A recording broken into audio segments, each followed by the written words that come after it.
Bonjour à tous et bienvenue sur Monaco Info. Voici les titres qui seront développés dans cette édition. La MAD mondiale vient en aide aux sinistrés du typhon Haiyan sur l'archipel des Philippines, c'est ce que nous verrons. Nous irons à Nice pour suivre les Anges de la rue, cette association monégasque vient en aide aux SDF. Une idée cadeau, une jeune femme monégasque vient de sortir un livre pour enfants, Amandine et l'Empire des Anges. Et enfin, la dernière journée de championnat de Ligue 1, Monaco a une carte à jouer face à Valenciennes ce vendredi au Stade Louis II. Au mois de novembre, le typhon Haiyan s'abattait sur l'archipel des Philippines avec des dégâts considérables que l'on connaît, des zones entières dévastées, des dizaines de milliers de personnes déplacées. La solidarité s'est organisée immédiatement en principauté. La MAD mondiale a notamment tenu à se rendre sur place pour constater les dégâts et identifier les projets de reconstruction qu'elle pourrait financer. Les explications de Patricia Navarro. Ce sont près de 11 millions de personnes qui ont été affectées aux Philippines par le passage du typhon Haiyan le 8 novembre dernier. Très rapidement, l'aide internationale s'est organisée et la principauté de Monaco s'est montrée particulièrement réactive. La MAD mondiale, par exemple, un mois après avoir annoncé qu'elle souhaitait à l'avenir développer le secteur de l'aide d'urgence, a décidé d'engager rapidement des opérations dans ce pays qu'elle connaît bien, puisqu'elle y soutient de nombreux projets liés à l'enfance. Le secrétaire général de la MAD mondiale, Jérôme Froissart, s'est rendu sur place pour identifier précisément les besoins de la population et arrêter les modalités de mise en œuvre d'un vaste projet de reconstruction. C'est très étonnant, on a survolé la zone de Tacloban, l'île de Leyte, de Samar, et c'est étonnant de voir l'intensité, je dirais, de ces dégâts, que toutes les habitations, 80-90% sont détruites.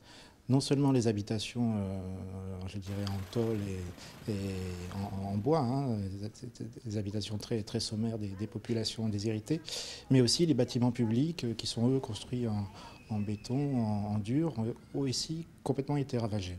Alors après, je dirais la phase d'urgence qui a été nécessaire. On a vu un peu sur place aussi les différents opérateurs qui sont intervenus pour apporter de la nourriture, de l'eau, des premiers secours aux victimes. Maintenant, nous sommes dans une phase de reconstruction, de post-urgence, et qui va consister très rapidement à la fois reconstruire l'habitat pour ces gens qui ont tout perdu, mais aussi soutenir les communautés dans leur mode de vie, dans leur existence au jour le jour, pour continuer justement à vivre de leur terre, à vivre de la pêche. Je pense que c'est le principal défi à l'heure actuelle.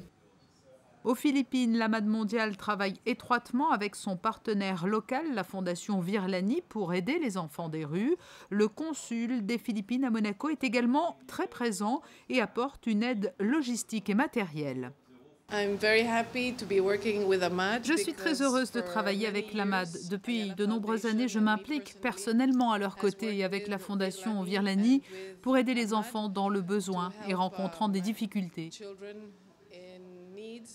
Nous nous connaissons tous très bien et maintenant, il s'agit pour nous de déterminer quel village aider en se préoccupant tout particulièrement de la reconstruction des écoles. Nous sommes heureux de pouvoir œuvrer tous ensemble dans cette direction.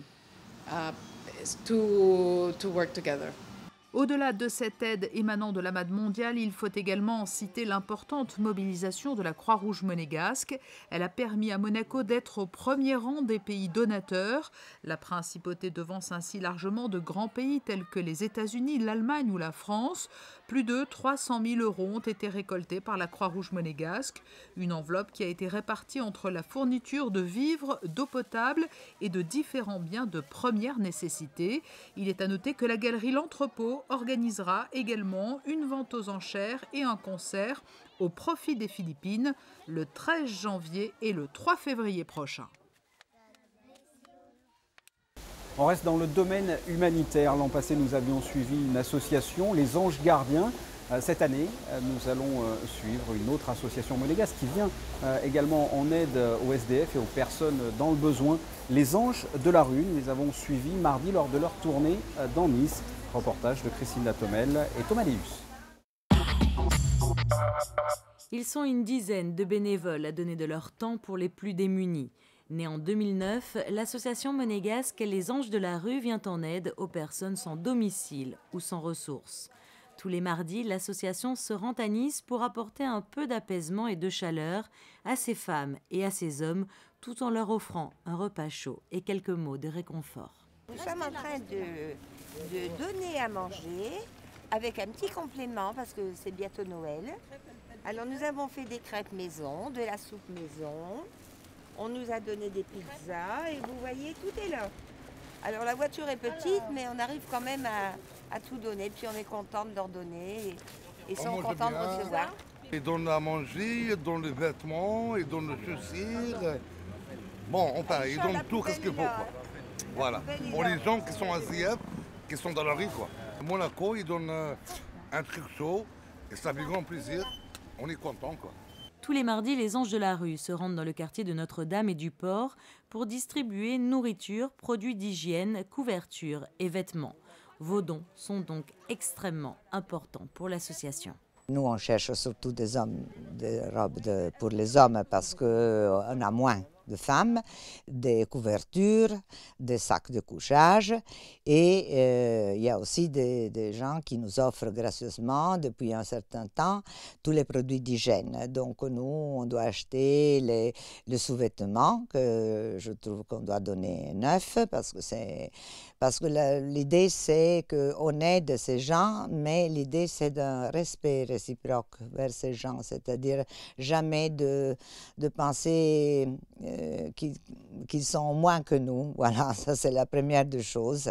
Pour faire un don, rien de plus simple, rendez-vous sur le site de l'association lesangesdelarue.com et envoyez un email. Un membre de l'association vous contactera pour venir chercher vos donations. L'association cherche aussi des volontaires qui soient disponibles à aider et notamment des chauffeurs pour conduire la camionnette. Nous allons parler à présent d'un autre style d'ange gardien.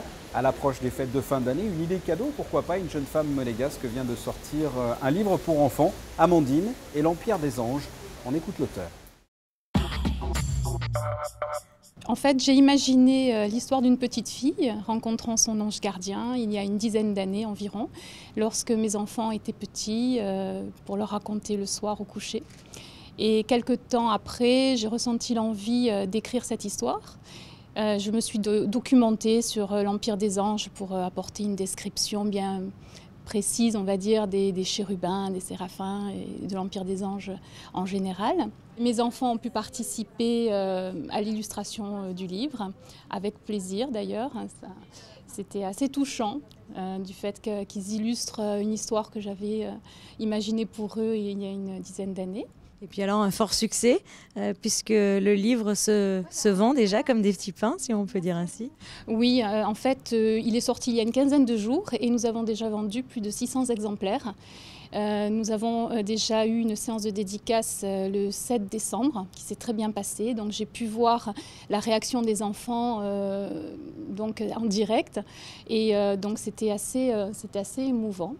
Et là, nous aurons également une conférence de presse lors du Festival du Livre de Grasse le vendredi 20 décembre. Donc je donnerai une conférence de presse suivie d'une séance de dédicace. Sachez que vous pouvez retrouver Amandine et l'Empire des anges aux éditions Liber Faber en 4 langues, monégasque, français, anglais, italien. Ce livre est disponible sur Internet ou alors en librairie à Monaco et en France.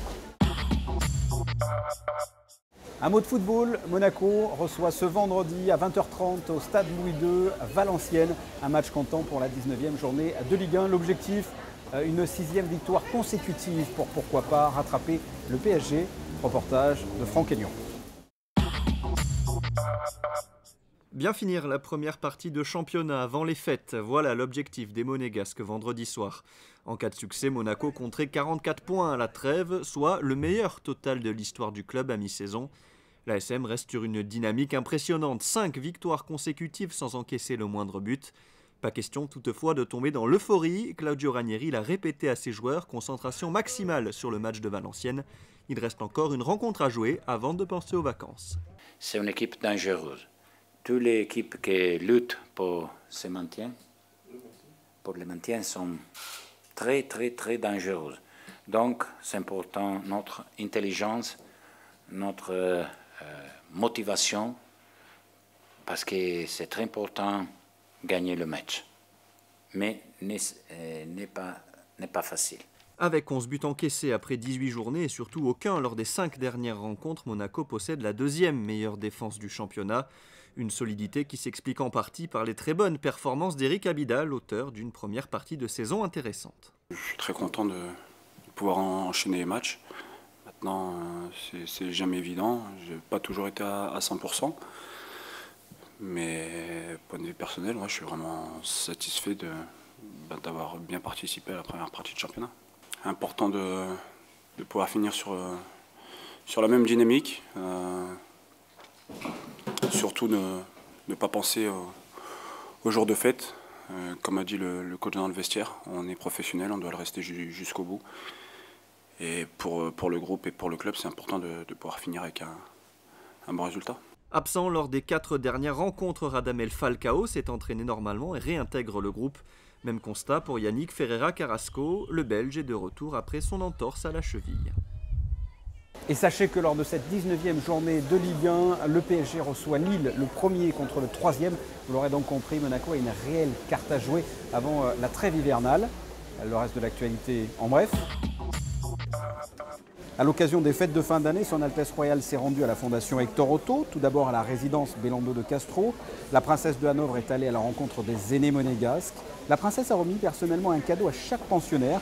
À l'issue de cette visite chaleureuse, Son Altesse Royale s'est ensuite rendue à la résidence Guillaume pour là aussi apporter un peu de chaleur et quelques présents. Quel temps va-t-il faire cette fin de semaine? Voici la météo. A commencer par vendredi, une amélioration, des nuages le matin et l'apparition de soleil dans l'après-midi. Les températures de 9 à 12 degrés. Samedi, de mieux en mieux avec une journée plutôt ensoleillée. Il fera de 10 à 14 degrés. Dimanche, du soleil et des nuages. Sans pluie, les températures sont supérieures au normal, de 11 à 15 degrés. Et enfin lundi, un temps agréable. Le soleil sera bien présent et parfois légèrement voilé. Les températures grimpent encore un peu, de 11 à 16 degrés.